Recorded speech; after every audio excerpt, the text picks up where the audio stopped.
eyi assalamu aleykum wa rahmatullahi wa barakatuhu e bandiraɓe sehilaɓe ko salminde e juurade ene wayno ɗum ɗo henne windide dow to ko dental diine TV wonande an jiɗɗo yaade toon ko ngolɗon bindol bindata dental diine TV to jiɗɗa yaade ko WhatsApp to mbatta ko 00221 ha gayna 77 woni numéro 906 14 81 mbaɗa yaya mbaɗa li jiya WhatsApp o wonande an jiɗɗo jangude pularo mo yiyata bindi o walla an mo yiyata alkula Qur'an arab bisimilla ma sa rewi ɗon tan ari ma haala ko joɓata ngara naata e dental ngal janga neɗɗo hoto jab wasde jangude nde wonno ko jangude woodi e jangude mo jangani jengi neɗɗo jangirta ko ha anda bindol nene moƴƴi e gandal an neɗɗo aɗa foti jangude bindol nde wonno mbi ko bindol reeni gandal ko bindol reeni gandal ɗum noon wadde an mo yiyata bindi o jiɗɗo wattude yiide bindi o e pular walla alkule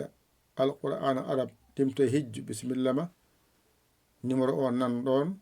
mbatta ko 77 o 906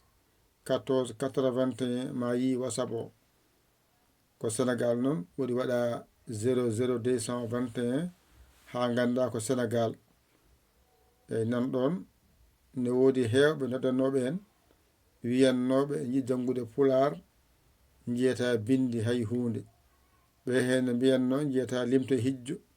wadde en mbaɗi heblo heso kadi eɗen jiɗi noon kala ko jangguina to enen mofte hankadi nde wonno nden ene jangguina tan e wedde hankadi noon en keeɓi hen haqqille kadi nden kadi en galani kadi kaɓorgal ngal hollira an jangowo ganda ko ɗum ɗo jangata ɗum saabi waɗa alluje ɗe joni gartirama hoore boowal ha mbawen dañde ko eɗen janga nde wonno en joddaki nokku goto nafata noon ko Allah walla en mbawen janginde ɗum e sifa newiɗo keeriɗo jawɗo nde wonno o saaha joni zamanu jahowo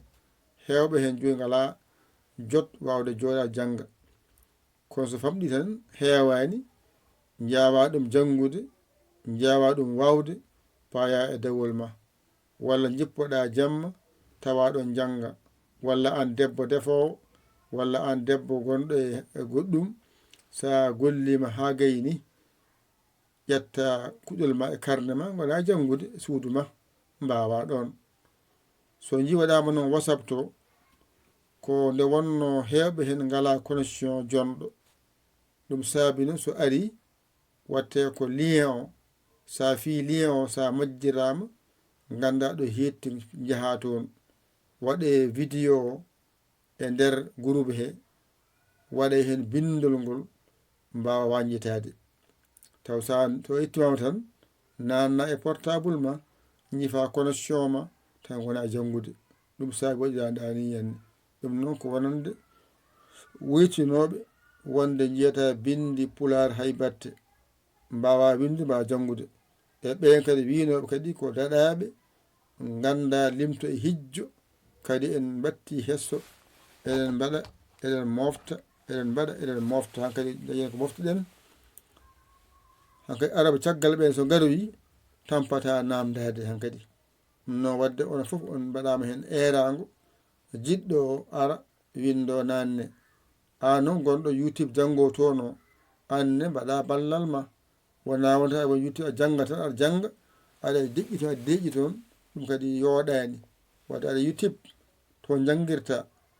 anne addu ballal ma foddema jingana jangde yahore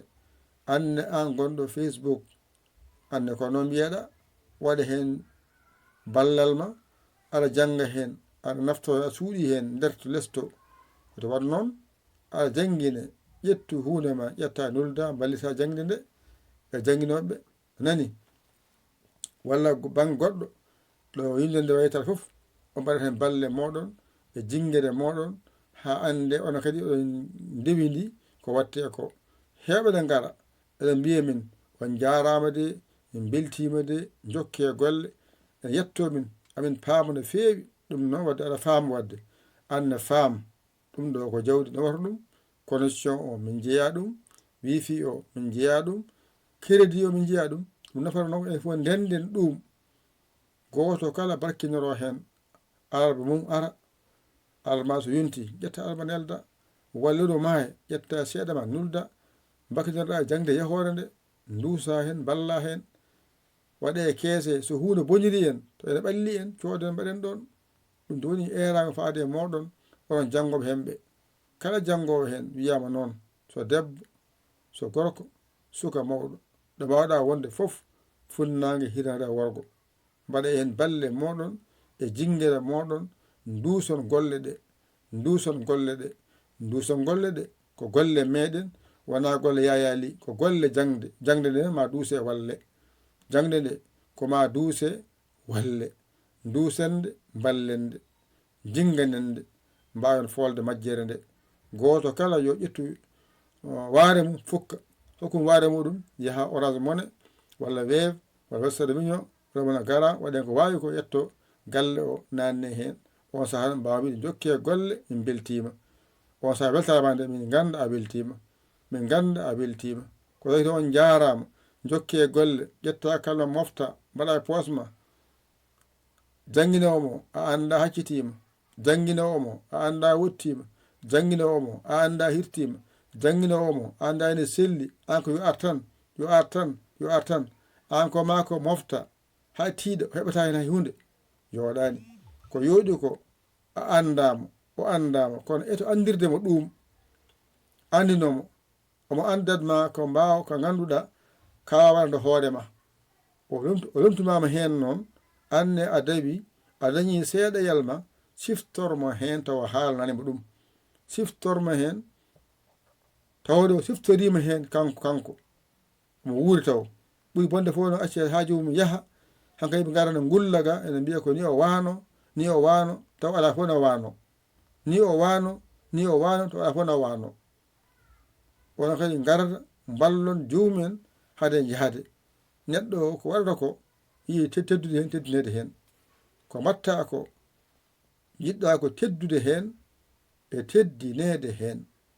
e wallude hen e wallede hen e jingude hen e jinganede hen ono woni jingoɓe minen goni walloɓe woni wallal min gara min guittaɗon majjere wonde monde on kadi garon ballon min hay mbawa wonde ɗon min jangguina on jii jangguinoɓe hewɓe natti jangguinde ko saabi ɗum nonkal ko wallede ɓe ganda e koye mabɓe ɓe mbawa ñagade ɓe mbawa ɓe kaaɓa noon ɓe gacca jangde nde ɓe jaa fewa ben goɗɗo so ɓooyi noon kadi mbiyon ɓiɓɓe amin janggani minen de min janggani taw ko ɗon kadi hoɗomin jangde neɗɗo sa andi a janggani aɗa yiɗaɗa jangga jangu masa jengude jangu masa jengude yo Allah hokku en nande e famde nanirde Allah jaɓirde Allah e ardude Allah natirde hen Allah ene jangguide saabi Allah e rorɗum Allah ni foti a wiyanoma jangu ganda no ndewirɗa Allah walla namdoɗa ha ganda no ndewirɗa Allah walla ñemtina anduɓe ha gandora ɗon ƴetta ɗum dewra ɗum Allah hande kala biɗo anda nannaki famnaki ko jiɗɗa andude ko ma feeɗa ha ganda ɗum heddo jangde mbiya mi anda so yama fatiha mbiya fatiha mo sellani juulam mbiya juulam sellani kala ko nano diine ma mbiya mi anda te sa nano aduna ma kaala ene hawni hubbini diine ma o a namdoɗen ko heewi mbiya mi anda kono aduna ma o aɗa namde en ko heewi kaala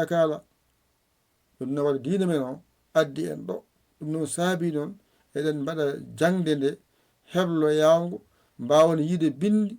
mbatton wadde ko jiɗɗon ko e bindi moɗon oɗon janga oɗon binda so ɓooyi mbatton wonde gonton jangoɓe janguinoyoɓe nde wonno minen min goyanɗo ha faw so ɓooyi to min jaha gacconɗo min jaha mi nutto e Allah araɓɓe ka tawɗo gandal ngal naftorongal seeɗaɓe heɓe nan ɗo ko ɗon gonno ene jangguina ɗo hoɗom goni ɓe jeehi ay gande mabɓe ɗo nanɗo ha joni ɓe janguinnoɓe nanɗo ha joni janguina ɓen jeehi ko jangde nde yahani eɗen ɗo jangde yahani heddi ko kamɓe gonnoɗo eɓe janguina en ɓe jeehi ɓe gacci en ɗo enen kadi garen ɗo janguinen ɗo jehen kadi araɓe kadi tawaɗo janguina jangde jokka ni foti yo Allah hokke nande ɗum hamde ɗum ko musidɗo mon guiɗo mon saabu Allah Yaya Ly kawal Sénégal alhamdulillahi rabbil alamina an jiɗɗo jeeyede he noon mi hollima lawol lewata mbatta ko 00221 77 906 14 81 mbaɗa Yaya mbaɗa Ly jiya WhatsApp o